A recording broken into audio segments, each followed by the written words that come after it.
Hello everyone, hope आपने इससे पहले वाला जो मैंने क्वेश्चन आंसर सीरीज करवाया था एमसीक्यू बहुत अच्छे से आपने कर लिया होगा। ठीक है, अब हम पहले पार्ट में हमने किया था 27 तक, हम करेंगे आज 28 का क्वेश्चन। ठीक है, अब देखिए क्वेश्चन 28 में क्या है 2022 के कि भारत के संदर्भ में निम्नलिखित कथनों पर विचार कीजिए। आइए करते हैं विचार। फर्स्ट स्टेटमेंट क्या है कि मोनाजाइट दुर्लभ मृदाओं का स्रोत है। ठीक है, सेकंड स्टेटमेंट क्या है कि मोनाजाइट में थोरियम होता है। ठीक है, अब देखिए थोरियम में डेटा है, अभी आप कहेंगे क्योंकि 2023 के पेपर मैंने बताया था। ओके, आगे ऑप्शंस पे चलते हैं। थर्ड स्टेटमेंट क्या है कि भारत की समस्त तटवर्ती बालुकाओं में मोनाजाइट प्राकृतिक रूप में होता है। ठीक है, फोर्थ स्टेटमेंट क्या है कि भारत में केवल सरकारी निकाय ही मोनाजाइट संसाधित या निर्यात कर सकते हैं। अब देखिए जब मैंने 2023 का आपको पेपर सॉल्व करवाया था तो उसमें कुछ चीज़ें बताई, जैसे कि केवल, है ना, ऑल, इंटायर या समस्त, है ना, ये सब स्टेटमेंट अगर आ जाए तो ये जनरली गलत होता है। ठीक है, अब देखिए यहाँ पे हम चेक करते हैं कि ये स्टेटमेंट हमारा गलत है या सही है। चलिए देखिए, मोनाजाइट दुर्लभ मृदाओं का स्रोत है, सिंपल स्टेटमेंट है। ठीक है, मोनाजाइट में थोरियम होता है। ठीक है, ये भी स्टेटमेंट है सिंपल, बट यहाँ पे डेटा दिया है, बट थोरियम के बारे में बता रहा है तो होता है, मोनाजाइट में थोरियम होता है, होता होगा। ठीक है, छोड़ देते हैं थोड़ी देर के लिए। थर्ड स्टेटमेंट देते हैं। देखिए भारत की समस्त तटवर्ती, समस्त एक है डेटा, ठीक, तटवर्ती बालुकाओं में मोनाजाइट प्राकृतिक रूप में होता है।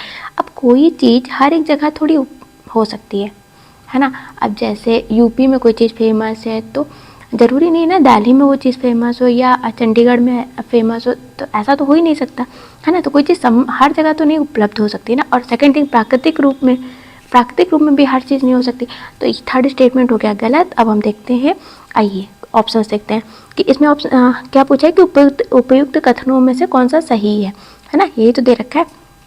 तो थर्ड स्टेटमेंट गलत है तो पहला ही गलत हो गया, थर्ड भी ऑप्शन गलत हो गया, फोर्थ भी गलत हो गया, आंसर इज बी, है ना। देखिए एलिमिनेशन काम करता है, ऐसा नहीं काम नहीं करता, बस आपको ध्यानपूर्वक आराम से पढ़ना है पेपर। ठीक है, चलिए 29 पे चलते हैं। उत्तरी गोलार्ध में वर्ष का सबसे लंबा दिन आमतौर पर कब होता है। देखिए ये PYQ का क्वेश्चन है, पता नहीं कितनी बार हर स्टेट में पूछा है, यूपीएससी भी कई बार पूछा है, मल्टीपल टाइम ये क्वेश्चन आया हुआ है। ठीक है, इसका आंसर होगा बी। और ये बहुत ही सिंपल क्वेश्चन है, आपको पता होना चाहिए, जून महीने का दूसरा पखवाड़ा। ठीक, चलिए इस क्वेश्चन 30 पे चलते हैं। निम्नलिखित युग्मों पर विचार कीजिए। आर्द्रभूमि झील, सेकंड अवस्थान, पहला है होकरा आर्द्रभूमि पंजाब, पता नहीं, हमें तो नहीं पता। चलिए सेकंड है क्या, रेणुका आर्द्रभूमि हिमाचल प्रदेश। ठीक है, रुद्रसागर झील त्रिपुरा। ओके, फोर्थ है सस्थामाकोत्ता झील तमिलनाडु। अब देखिए अगर आपको ऐसे स्टेटमेंट पता है सो मच बेटर, नहीं पता है तो ऐसे क्वेश्चन छोड़ दीजिएगा। बट हम आपको यहाँ बताते हैं होकरा कहाँ पे, होकरा है JNK में और सस्थामाकोत्ता झील है केरल में। ठीक, तो ये आर्द्रभूमि झील और क्या नाम है, एक मिनट, आर्द्रभूमि और आर्द्रभूमि झील, राष्ट्रीय पार्क ये सब आप याद कर लीजिएगा।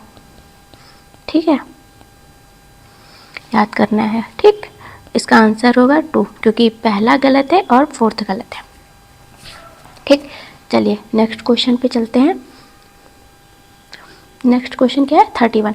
निम्नलिखित पर विचार कीजिए। पहला, आरोग्य सेतु, कोविन, डिजिलॉकर, दीक्षा। ओके, उपयुक्त में से कौन से ओपन सोर्स डिजिटल प्लेटफॉर्म पर बनाए गए हैं, है ना। मैंने आपको क्या बताया था कि अगर कहीं साइंस एंड टेक का क्वेश्चन आ जाए तो आपको एकदम आंख बंद करना है और उसके आंसर नंबर 4 पे टिक करना है, जो कि ऑल ऑफ होगा, या जो भी आंसर जो भी नंबर पे होगा ऑल ऑफ वही आंसर होगा। ठीक है, यहाँ पे आपको टाइम सेव करना है, आपको नेक्स्ट क्वेश्चन के लिए सोचने के लिए। तो साइंस एंड टेक में बिल्कुल भी माइंड मत लगाइएगा। ठीक, चलिए नेक्स्ट क्वेश्चन पे चलते हैं 32 पे। वेब 3.0 के संदर्भ में निम्नलिखित कथनों पर विचार कीजिए। फर्स्ट स्टेटमेंट है वेब 3.0 प्रौद्योगिकी से व्यक्ति अपने स्वयं के आंकड़ों पर नियंत्रण कर सकते हैं, कैन बी, है ना। चलिए सेकंड स्टेटमेंट क्या है कि वेब 3.0 संसार में ब्लॉकचेन आधारित सामाजिक नेटवर्क हो सकते हैं, कैन भी, ठीक है। वेब 3.0 किसी निगम द्वारा परिचालित होने की बजाय प्रयोक्ताओं द्वारा सामूहिक रूप से परिचालित किया जाता है। उपयुक्त कथनों में से कौन सा सही है? अब देखिए, फर्स्ट ऑप्शन है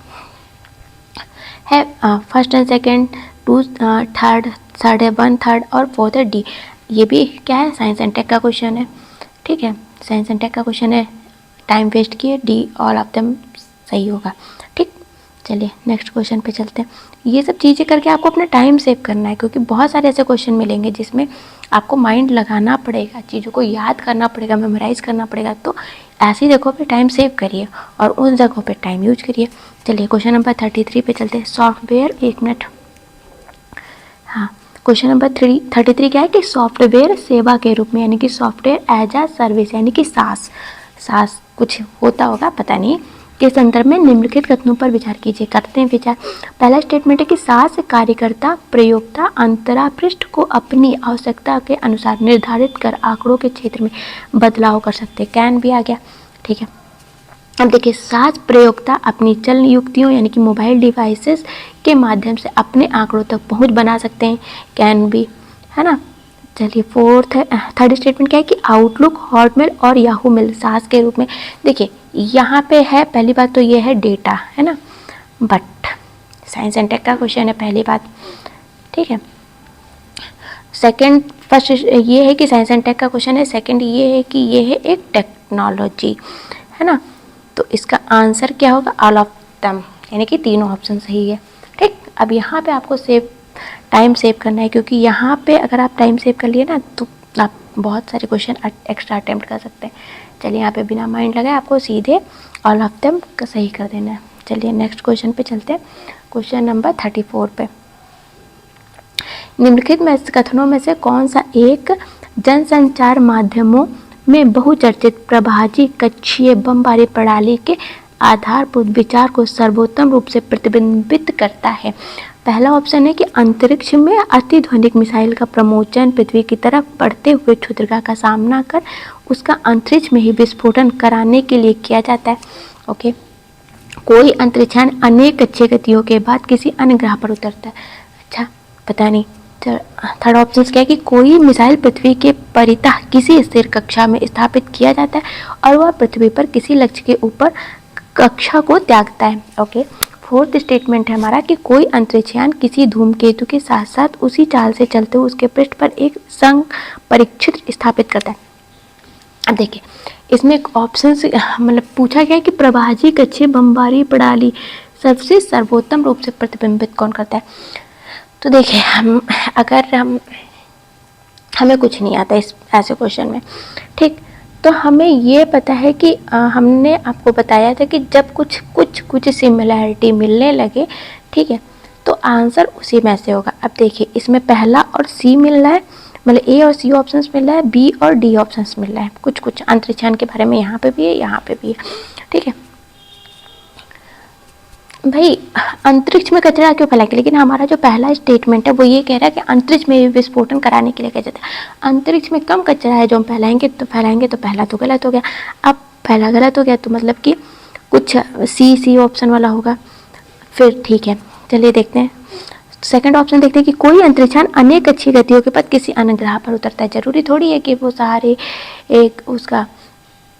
सारी कक्षाओं की मतलब बहुत सारी अनलिमिटेड गतियाँ करे उसके बाद किसी ग्रह पर उतर रहे, ऐसा थोड़ी है। बट इसमें तो एकदम एग्जैक्टली वैल्यू दिया है तो ये भी गलत हो गया, ठीक। अब देखिए थर्ड है कि कोई मिसाइल पृथ्वी के परितः किसी स्थिर कक्षा में स्थापित किया जाता है और वह पृथ्वी पर किसी लक्ष्य के ऊपर कक्षा को त्यागता है। ये तो एग्जैक्टली सही, क्योंकि अभी हुआ था ना कि 2023 में जब हमारा 23 जब अभी चंद्रयान मिशन लॉन्च हुआ था, ये जितने भी लॉन्च होते हैं तो कहाँ जाते हैं, ठीक, किसी जो उनका पर्टिकुलर एरिया होता है वहीं पे तो जा करके अपने उसको अपनी चीज़ें करते हैं।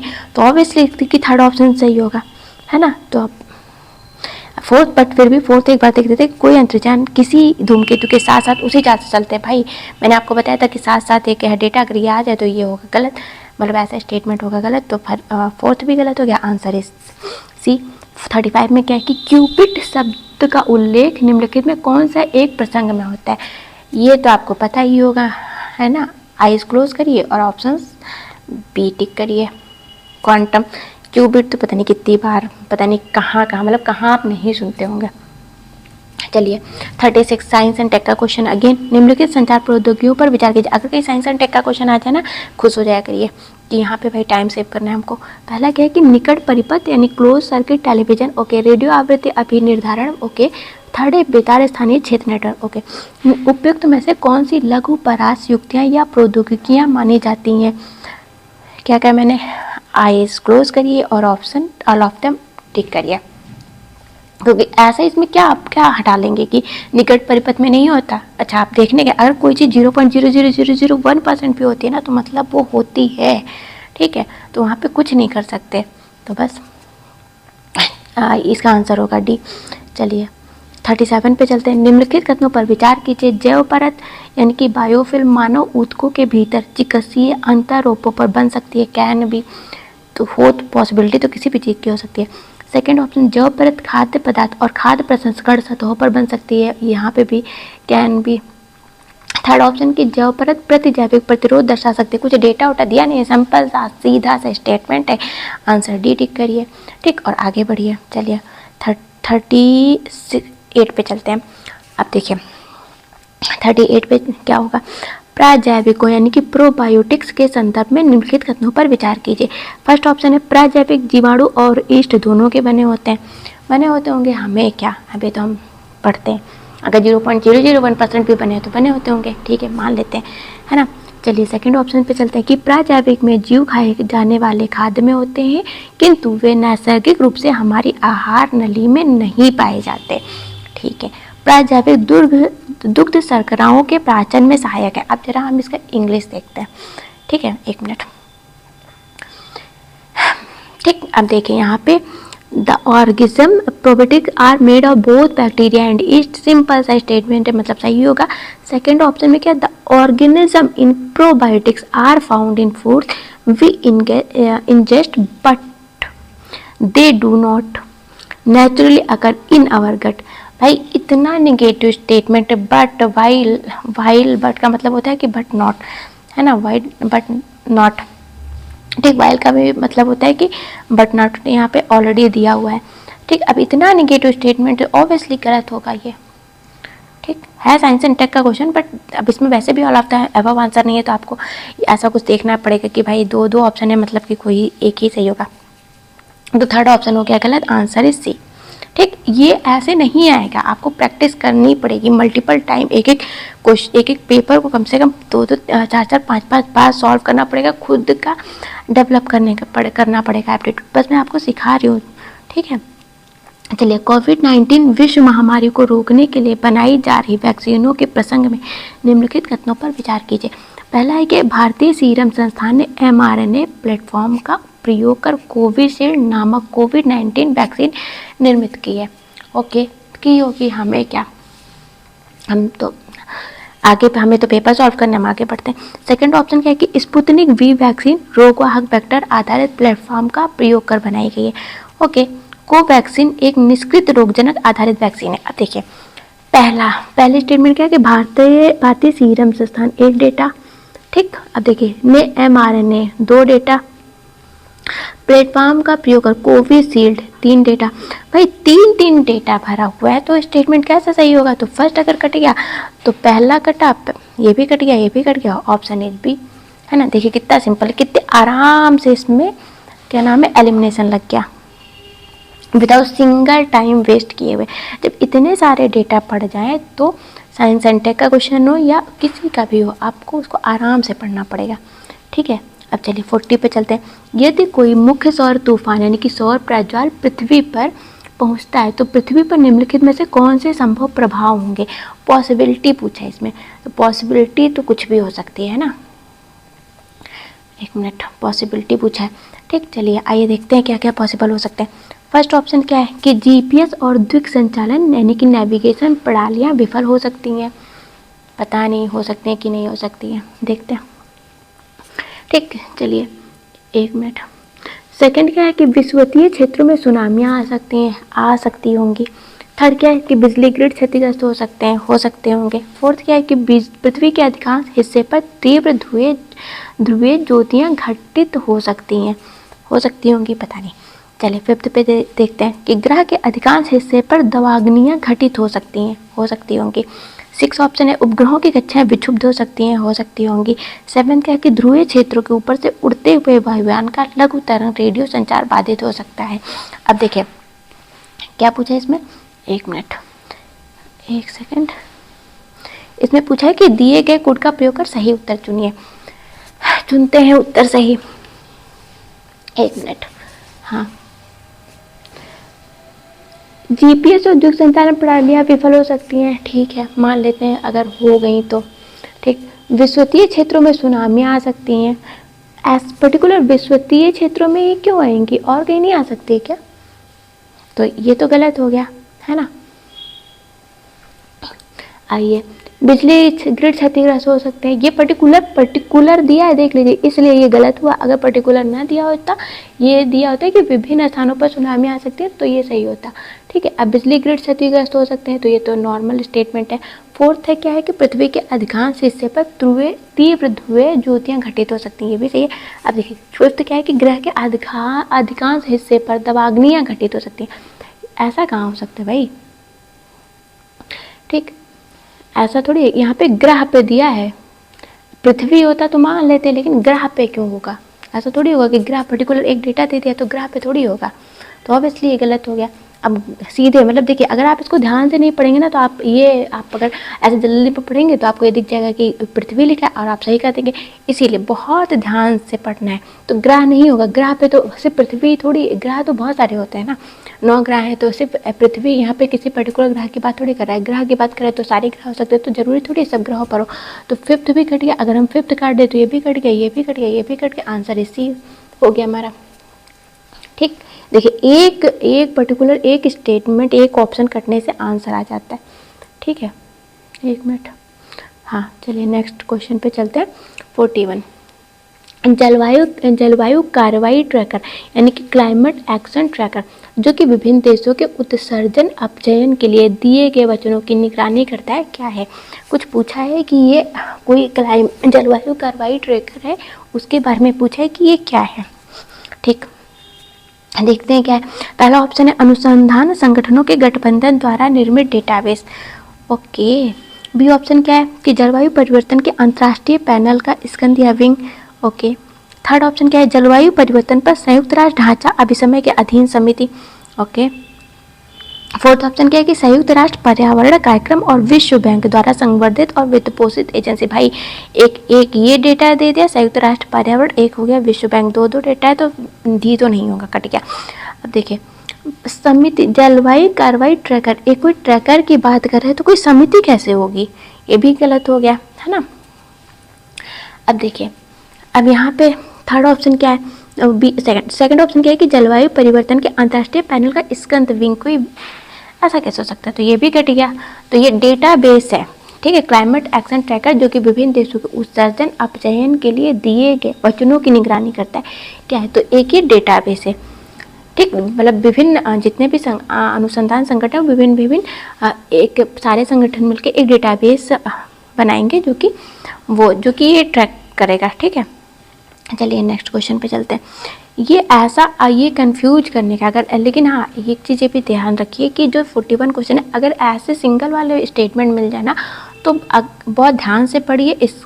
अगर आपको लग रहा है 50-50 चांसेस, तब तो उसे अटेम्प्ट करिए, अदरवाइज स्किप कर दीजिए।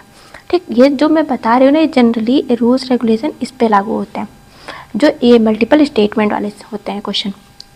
42 पे देखते हैं कि निम्नलिखित कथनों पर विचार कीजिए। करते हैं विचार। पहला है जलवायु समूह यानी कि द क्लाइमेट ग्रुप एक अंतर्राष्ट्रीय गैर लाभकारी संगठन है जो कि बड़े नेटवर्क बनाकर जलवायु क्रिया को प्रेरित करता है और उन्हें चलाता है। ठीक है। सेकंड स्टेटमेंट क्या है कि अंतर्राष्ट्रीय ऊर्जा एजेंसी ने जलवायु समूह की भागीदारी में एक वैश्विक पहल यानी कि EP100 प्रारंभ किया है। ओके, EP100 क्या है कि ऊर्जा दक्षता में नव परिवर्तन को प्रेरित करने एवं उत्सर्जन न्यूनीकरण लक्ष्य को प्राप्त करते हुए प्रतिस्पर्धात्मकता बढ़ाने के लिए प्रतिबद्ध अग्रणी कंपनियों को साथ लाता है। ओके, कुछ भारतीय कंपनियां EP100 की सदस्य हैं। ठीक, फिफ्थ है अंतर्राष्ट्रीय ऊर्जा एजेंसी अंडर टू कोएलिशन का एक सचिवालय है। अंडर टू कोलिजन जो है ना, ये पहली बात तो ये PYQ में आया हुआ है, ठीक। देखिए, ठीक, अब देखिए हम देखते हैं कि इसको, हाँ कैसे, इसमें क्या है कि उपयुक्त कथनों में से कौन सा सही है। पहला स्टेटमेंट देखते हैं कि जलवायु समूह एक अंतर्राष्ट्रीय गैर लाभकारी कोई संगठन है जो कि बड़े नेटवर्क बनाकर के जलवायु क्रियाओं को प्रेरित करता है और उन्हें चलाता है। सिंपल सा स्टेटमेंट है, मतलब ये होगा सही, ठीक है। अंतर्राष्ट्रीय ऊर्जा एजेंसी ने जलवायु समूह की भागीदारी में एक वैश्विक पहल प्रारंभ EP100 प्रारंभ की। अंतर्राष्ट्रीय ऊर्जा एजेंसी एक है डेटा, और डेटा होता है तो होता है गलत, ठीक। अब आइए, अब अगर हम सेकंड स्टेटमेंट गलत हो गया तो एक बार हम ऑप्शंस चेक कर लेते हैं। सेकंड गलत है तो दूसरे में भी सेकंड है, तीसरे में भी सेकंड है और चौथे में भी सेकंड। Answer is B. देखिए एक क्वेश्चन गलत होने से हमारा आंसर निकला, बट हम फिर भी देखते हैं। देखिए यहाँ पे ना एक सचिवालय, और मैंने आपको बताया कि सचिवालय मंत्रालय जनरली गलत होता है, ठीक। मंत्रालय भी गलत होगा, कैबिनेट भी गलत होगा, ठीक है। तो ऐसे स्टेटमेंट, ऐसा कुछ वर्ड दिख जाए ना तो ये गलत होगा, ये सब होगा गलत, ठीक। तो बस आपका ये देखिए, ये फिफ्थ भी है। वैसे भी अगर हम सेकंड गलत करते तो भी हमारा आंसर निकल आया, फिफ्थ गलत करते तो भी हमारा आंसर निकल आया, है ना। चलिए नेक्स्ट क्वेश्चन पे चलते हैं, 43 पे। देखिए कितना इजी है, बट ये प्रैक्टिस करना पड़ेगा, ऐसे विदाउट प्रैक्टिस कुछ नहीं आने वाला। देखिए 43 में क्या है कि यदि वर्षावन और उष्णकटिबंधीय वन पृथ्वी के फेफड़े हैं तो निश्चित ही आर्द्रभूमियां इसके गुर्दों की तरह काम करती हैं। ओके, ठीक है। निम्नलिखित में से आर्द्रभूमियों का कौन सा एक कार्य उपयुक्त कथन को सर्वोत्तम रूप से प्रतिबिंबित करता है। फर्स्ट ऑप्शन है कि आर्द्रभूमियों के जल चक्र में सतही अपवाह, अवमृदा, अंतराश्रवण और वाष्पन शामिल होते हैं। ओके, शैवालों से वह पोषक आधार बनता है जिस पर मत्स्य, परस्कौची, ठीक है, यानी क्रिस्टेशियाई, मृदुकवची, मोलास्क, पक्षी, सरीसृप और स्तनधारी फलते फूलते हैं। ओके, सी ऑप्शन है कि आर्द्रभूमियां अवसाद संतुलन और मृदा स्थिरीकरण बनाए रखने में महत्वपूर्ण भूमिका निभाती हैं। ओके, फोर्थ ऑप्शन है कि जलवायु पादप भारी धातुओं और पोषकों के आधिक्य को अवशोषित कर लेते हैं, ठीक। अब देखिए ऐसे स्टेटमेंट, ऐसे क्वेश्चन को ना स्किप कर दीजिएगा, ठीक, आंख बंद करके। बट फिर भी इसका हम आंसर बता देते हैं कि इसका आंसर होगा, ठीक है, डी, ठीक है। अब अगर, और हाँ चलिए देखते हैं, बट फिर भी हम लगाते हैं कुछ, थोड़ा सा दिमाग लगाते हैं, देखते हैं कुछ शायद काम कर जाए। क्या है पहले स्टेटमेंट कि आर्द्रभूमियों के जल चक्र में सतही, अपवाह, अवमृदा, अंतराश्रवण और वाष्पन शामिल होते हैं। अपवाह, अवमृदा, अंतराश्रवण, वाष्पन, इतना सारा डेटा दिया, मतलब ये होगा गलत, ठीक है। सेकेंड ऑप्शन, शैवालों से वह पोषक आधार बनाता है जिस पर मत्स्य, परस्कौची, क्रिस्टेशियाई, मृदुकवची, मोलास्क, पक्षी, सरीसृप और स्तनधारी फलते फूलते। भाई इतना सारा डेटा, ये भी गलत ही होगा। आर्द्रभूमियां अवसाद संतुलन और मृदा स्थिरीकरण बनाए रखने में महत्वपूर्ण भूमिका निभाती हैं। ऐसा थोड़ी है कि सिर्फ आर्द्रभूमियां ही निभाती हैं, तो ये भी गलत हो गया। आंसर इज डी निकला, लगा लिया हमने, क्वेश्चंस निकाल लिया। चलिए 44 पे चलते हैं। WHO के वायु गुणवत्ता दिशा निर्देशों के संदर्भ में निम्नलिखित कथनों पर विचार कीजिए। कितना पढ़ोगे, अगर आप एप्टीट्यूड नहीं डेवलप कर पाओगे तो भाई 25 से 30 क्वेश्चन के बाद नहीं होता, आपको एप्टीट्यूड आपको डेवलप करना ही पड़ेगा, है ना। आइए देखते हैं, फर्स्ट ऑप्शन क्या है कि PM 2.5 का 24 घंटा माध्य 15 म्यूग्राम पर मीटर क्यूब से अधिक नहीं बढ़ना चाहिए, और PM 2.5 का वार्षिक माध्य 5 म्यूग्राम पर मीटर क्यूब से अधिक नहीं बढ़ना चाहिए। ओके, सेकंड, किसी वर्ष में ओजोन प्रदूषण के उच्चतम स्तर पर प्रतिकूल मौसम के दौरान होते हैं। ओके, PM 10 फेफड़े के अवरोध का वेधन कर रक्त प्रवाह में प्रवेश कर सकता है, ठीक है। फोर्थ ऑप्शन है वायु में अत्यधिक ओजोन दबाव को उत्पन्न कर सकता है ना, ऐसा कुछ दे रखा है। हो आइए देखते हैं क्या है भाई। तो कथनों में से कौन सा सही है। किसी वर्ष में ओजोन PM 2.5 का 24 घंटा माध्य 15 म्यूग्राम पर मीटर क्यूब से अधिक नहीं बढ़ना चाहिए, और PM 2.5 का वार्षिक माध्य 5 म्यूग्राम पर मीटर क्यूब से अधिक नहीं बढ़ना चाहिए। नॉर्मल स्टेटमेंट तो दिया है, मतलब कि ये होगा सही, ठीक। तो ये स्टेटमेंट है सही। किसी वर्ष में ओजोन प्रदूषण के उच्चतम स्तर पर प्रतिकूल मौसम के दौरान होते हैं, ऐसा नहीं होता भाई, गलत दे दिया है। चलिए थर्ड ऑप्शन देखते हैं। PM10 फेफड़े के अवरोध का वेदन कर रक्त प्रवाह में प्रवेश कर सकता है। पहली बात तो यहाँ पे PM2.5 PM2.5 दिया, यहाँ पे भी दे दिया PM10, तो ये एक डेट है, ये हो गया गलत। तो आंसर इज 1 और 4। ये PM2.5 में होता है ना कि PM10 में होता है। तो आंसर इज हो गया इसका 4। अच्छा चलिए नेक्स्ट क्वेश्चन पे चलते हैं। 45 पे, यानी कि कभी कभी समाचारों में उल्लिखित गुच्छी के संदर्भ में निम्नलिखित कथनों पर विचार कीजिए। आइए करते हैं विचार। पहला, यह एक गमक है, नॉर्मल सिंपल सा स्टेटमेंट है, ठीक है, सही है। या कुछ हिमालयी वन क्षेत्रों में उगती है, भी सही है, ठीक है। थर्ड है कि उत्तर पूर्वी भारत के हिमालय की तलहटी में इसकी वाणिज्यिक रूप से खेती की जाती है, ठीक। अब देखिए यहाँ पे मैंने आपको क्या बताया था, मैंने जब 2023 का पेपर सॉल्व करता है उसमें कहा था उत्तर पूर्वी, दक्षिण पूर्वी, है ना, उत्तर पूर्व पूर्व, दक्षिण पूर्वी, उत्तर दक्षिण पूर्व, उत्तर दक्षिण पूर्व पश्चिम, सब गलत होगा। पूर्व पश्चिम सब होगा गलत, सब गलत, ठीक। तो ये भी हो गया, 1 मिनट। तो इसके अकॉर्डिंग ये 1 मिनट, हाँ, इसके अकॉर्डिंग उत्तर पूर्व के अकॉर्डिंग ये भी हो गया स्टेटमेंट गलत हो गया, थर्ड गलत हो गया, थर्ड गलत हो गया, आंसर इज सी, ठीक।